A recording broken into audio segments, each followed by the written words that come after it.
Hello students, एक्जियन academy के YouTube channel में आपका स्वागत है। आज हम लोग पढ़ेंगे ग्रेविटेशनल पार्ट 3। ठीक है, ग्रेविटेशनल का पार्ट 3 पढ़ेंगे। और अगर आप इस चैनल पे पहली बार आए तो प्लीज़ चैनल को सब्सक्राइब कीजिए, अपने फ्रेंड के साथ शेयर कीजिए, क्योंकि इस चैनल पे आपको हर एक टॉपिक सबसे इजी वे में बताया जाएगा, जिससे आपको हमेशा के लिए याद हो जाए। तो चलिए शुरू करते हैं। सबसे पहला जो इम्पोर्टेंट है वो है difference between small G and capital G. देखिए, बहुत ज़्यादा पूछा जाता है स्मॉल जी और कैपिटल जी के बीच में रिलेशन, लेकिन अगर आपको इनकी डेफिनेशंस जो हम इससे पहले वाले वीडियो में बता चुके हैं, अगर वो आपको अच्छे से समझ में आ गया है तो यहाँ पे आपको डिफरेंस तैयार करने की ज़रूरत नहीं है, वो ऑटोमेटिकली तैयार हो जाएगा। बट फिर भी अगर क्वेश्चन आता है तो हम इसमें से कुछ डेफिनेशंस यहाँ पे है। सबसे पहले स्केलर जी क्या है? जो कैपिटल जी है वो स्केलर क्वांटिटी है, यानी अदिश राशि है। स्मॉल जी क्या है? वेक्टर क्वांटिटी यानी सदिश राशि है। उसके बाद कैपिटल जी की वैल्यू 6.67 इंटू 10⁻⁻11 होती है, जबकि स्मॉल जी की वैल्यू 9.8 होती है। उसके बाद कैपिटल जी जो होता है इट इज़ कांस्टेंट एवरीवेयर, मतलब इसका मान जो होता है ये हर जगह समान रहता है। मतलब आप चाहे यहाँ पे कैलकुलेट करें या चंद्रमा में जाके कैलकुलेट करें या किसी भी प्लेनेट पे जाके कैलकुलेट करें, कैपिटल जी की वैल्यू, इस कैपिटल जी की वैल्यू सेम रहती है।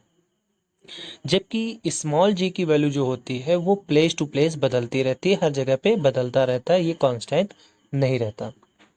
ये आपको ध्यान रखना है। अगर समटाइम्स क्या होता है कि एग्जाम में पूछ लिया जाता है कि चंद्रमा में कैपिटल जी का मान कितना होगा, तो वहाँ पे हम कंफ्यूज हो जाते हैं। हम कैपिटल जी की जगह पे स्मॉल जी की वैल्यू लिख देते हैं या वो समझ लेते हैं। तो आपको ये ध्यान रखना है कि कैपिटल जी की वैल्यू कहीं नहीं बदलती, स्मॉल जी की वैल्यू प्लेस टू प्लेस बदलती रहती है। इवन अर्थ में भी जो स्मॉल जी की वैल्यू है वो सेम नहीं है। पोल्स में स्मॉल जी की वैल्यू सबसे ज़्यादा होती है और इक्वेटर में स्मॉल जी की वैल्यू सबसे कम होती है, और अर्थ के सेंटर पे वैल्यू 0 हो जाती है। अब देखिए, इसकी जो यूनिट है कैपिटल जी की वो है न्यूटन मीटर स्क्वायर पर केजी स्क्वायर, जबकि जो स्मॉल जी की यूनिट है वो है मीटर पर सेकेंड स्क्वायर। क्यों? क्योंकि ये एक प्रकार का एक्सिलरेशन होता है, तो एक्सिलरेशन की यूनिट क्या होती है? मीटर पर सेकेंड स्क्वायर। आई होप आपको समझ में आ गया होगा। ओके, इसकी वैल्यू यानी कैपिटल जी की वैल्यू केवल पॉजिटिव ही होती है, जो कि है ये। लेकिन स्मॉल जी की वैल्यू पॉजिटिव भी हो सकती है, नेगेटिव भी हो सकती है और जीरो भी हो सकती है। अभी हमने जैसे बताया कि अगर हम अर्थ के सेंटर पे चले जाएंगे तो वहां पे स्मॉल जी की वैल्यू 0 हो जाती है। ठीक है, अगर कोई चीज और कोई ऑब्जेक्ट ऊपर की तरफ फेंका जाता है तो उस टाइम जो स्मॉल जी है उसकी वैल्यू निगेटिव कंसीडर की जाती है। आई होप आपको समझ में आ गया होगा। तो चलिए नेक्स्ट पढ़ते हैं। फ्री फॉल यानी मुक्त पतन। तो देखिए ये क्या है? A free falling body towards the centre of earth under the influence of gravitational force is called free fall. यानी जब कोई ऑब्जेक्ट ग्रेविटेशनल फोर्स के इन्फ्लुएंस में गिरता है और उस पर कोई फोर्स दूसरा वर्क नहीं करता, तो हम कहेंगे कि वो एक फ्री फॉल है। जैसे अगर मान लिया कोई कहीं से कूद रहा है किसी ऊंचाई से, तो जिस समय वो कूदेगा तो कूदने के बाद जो उसका फॉल होगा उसको हम फ्री फॉल कहेंगे। क्यों? क्योंकि वो अर्थ के फोर्स ऑफ अट्रैक्शन की वजह से ही नीचे आ रहा है। क्लियर? ओके, अगला है मास। तो मास क्या है? Mass is the quantity of matter contained in a body. किसी बॉडी में मैटर की जितनी क्वांटिटी होती है उसी को हम मास कहते हैं।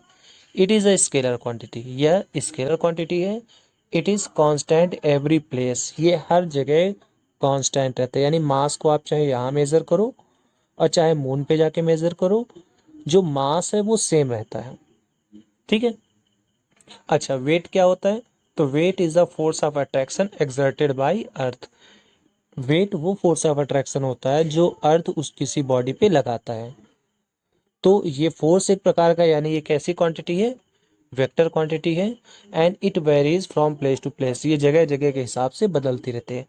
ऐसा इसलिए क्योंकि जो वेट का फार्मूला होता है वो होता है W = mg। W = mg। तो चूंकि g की वैल्यू लगातार बदलती रहती है, इसीलिए जो वेट है उसकी वैल्यू भी बदलती रहती है। आई होप आपको ये पूरी तरीके से समझ में आ गया होगा। छोटा सा वीडियो था और ये इस चैप्टर का थियोरेटिकल लास्ट पार्ट था। इसके नेक्स्ट पार्ट में हम लोग न्यूमेरिकल डिस्कस करेंगे। और अगर आप इस चैनल पे नए आए हैं या फिर अगर आपने इस चैनल को अभी तक सब्सक्राइब नहीं किया है तो प्लीज़ चैनल को सब्सक्राइब कीजिए, अपने फ्रेंड्स के साथ शेयर कीजिए, क्योंकि इस चैनल पे आपको बहुत कुछ डिफरेंट और ईजीएस्ट वे में जानने को मिलेगा।